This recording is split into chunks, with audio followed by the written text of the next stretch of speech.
আসসালামু আলাইকুম এভরিওয়ান, কেমন আছেন সবাই? আশা করছি সবাই খুব ভালো আছেন। আজকে আমি তৈরি করে দেখাবো বাবুর্চি দেওয়ার রেসিপিতে বিয়েবাড়ির চিকেন ফ্রাই। এই চিকেন ফ্রাইটা নর্মাল যেই চিকেন ফ্রাই আমরা খাই তার চেয়ে একটু ডিফারেন্ট টেস্ট, বাট এটা খেতে অসাধারণ। আর এই রেসিপিটা একটা পারফেক্ট রেসিপি চিকেন ফ্রাইয়ের, আশা করছি আপনাদের খুব ভালো লাগবে। আর রেসিপিটাতে আমি কিছু টিপস দিয়ে দেবো যেটা ফলো করলে আপনারা এইভাবে এই চিকেন ফ্রাইটা ঘরে বসে তৈরি করে খেতে পারেন। চিকেন ফ্রাইটা তৈরি করার জন্য প্রথমে আমাকে মাংসটা রান্না করে নিতে হবে, আর তার জন্য আমার একটা মশলা বানিয়ে নিতে হবে। আর এখানে আমি তেজপাতা নিয়েছি একটি, এবং নিয়ে নেব জয়ফলের 1/4 ভাগ, এবং নিব এক টুকরো জয়ত্রী, এবং নিব এলাচ 5 থেকে 6টা, এবং 2 টুকরো দারচিনি, এবং কিছু সাদা গোলমরিচ গুঁড়ো। এটাকে আমি ফাঁকি করে নেব এবং ভালো করে ছেঁকে নেব। আর এই মশলাটাই আমি মাংসে ব্যবহার করব। আমি এখানে 1.5টা মুরগি নিয়েছি, আর এই মুরগিটা আমি এখন রান্না করে নেব। রান্না করার জন্য আমি প্রথমে পরিমাণ মতো তেল দিয়ে দিচ্ছি। খুব বেশি পরিমাণ তেল দেওয়া যাবে না, আবার একেবারেই কম দেওয়া যাবে না, যেহেতু মাংসটা পুরো শুকিয়ে ফেলতে হবে। তো তেলটা একটু কম হলে তখন পুড়ে যাওয়ার সম্ভাবনা থাকে। পেঁয়াজটা আমি হালকা করে ভেজে নেব, ব্রাউন করে ভাজা যাবে না। এবং পেঁয়াজটা ভাজা হয়ে গেলে আমি এতে দিয়ে দেবো রেড চিলি পাউডার 2 চা চামচ, এবং দিয়ে দেবো ধনিয়া গুঁড়া 1 চা চামচ। এটাকে একটু ভালো করে আমি ভেজে নেব। আর ভাজা হয়ে গেলে আমি এখানে দিয়ে দেব 2 চা চামচের মতো আদা রসুন বাটা। আমি একটা একটা করে মশলা দিচ্ছি আর দিয়ে একটু ভেজে ভেজে নিচ্ছি, এতে খেতে যে কোনো তরকারি খুব ভালো লাগে। আর এখন দিয়ে দেব পানি। পানি দিয়ে এটাকে একটু ভালো করে কষিয়ে নেব, যাতে আদা রসুনের যে কাঁচা স্মেলটা আসে সেটা চলে যায়। আর এটাকে খুব ভালো করে কষানো হয়ে গেলে আমি এখানে দিয়ে দেব লবণ 1 চা চামচের মতো। এই পর্যায়ে আমি দিয়ে দেব টক দই অ্যারাউন্ড 2 টেবিল চামচ। আর এটা অবশ্যই ইউজ করতে হবে, টক টক দইটা এই চিকেন ফ্রাই করার জন্য।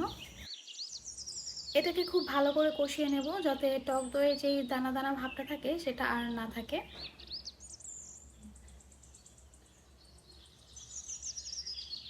কষানো হয়ে গেলে আমি এখানে দিয়ে দেব 2 চা চামচের মতো টমেটো সস, এবং এটাকে একটু নেড়ে চেড়ে কষিয়ে নেব। এ পর্যায়ে আমি দিয়ে দেব সেই গুঁড়ো মশলাটা, যেটা আমি গুঁড়ো করে ছেঁকে নিয়েছিলাম, পুরোটাই আমি এখানে ইউজ করছি।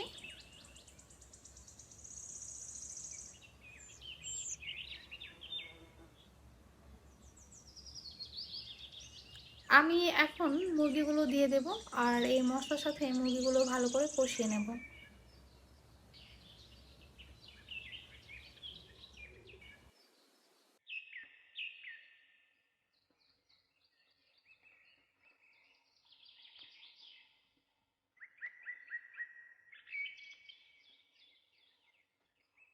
ভালো করে নেড়ে আমি এটা ঢেকে দেব, এবং চুলার আঁচটা একদম কমিয়ে রাখবো কিছুক্ষণের জন্য।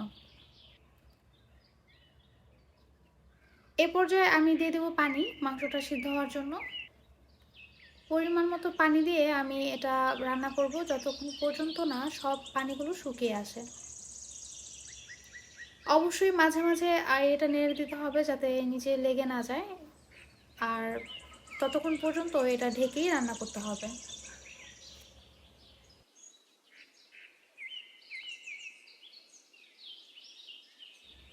মাংসের পানিগুলো যখন শুকিয়ে আসবে এবং এইরকম আঠা আঠা একটা ভাব চলে আসবে, তখন আমি দিয়ে দেব গুঁড়ো দুধ 2 টেবিল চামচের মতো, এবং দিয়ে দেব 2 চা চামচের মতো ঘি। এটা দিয়ে ভালো করে মিশিয়ে এটা ঢেকে রাখবো কিছুক্ষণ।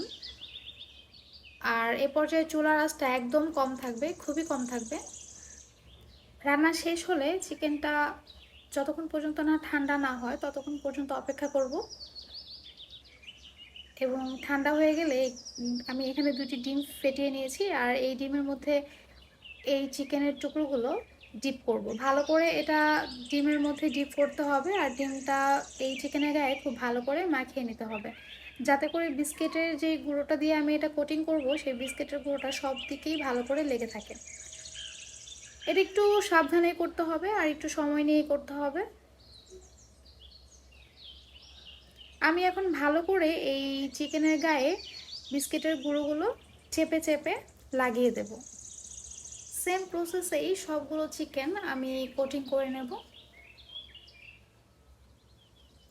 চিকেনগুলো কোটিং করার পর আমি হাফ অ্যান আওয়ারের জন্য রেখে দিয়েছিলাম রেস্টে। আপনারা চাইলে সাথে সাথেই ভাজতে পারেন।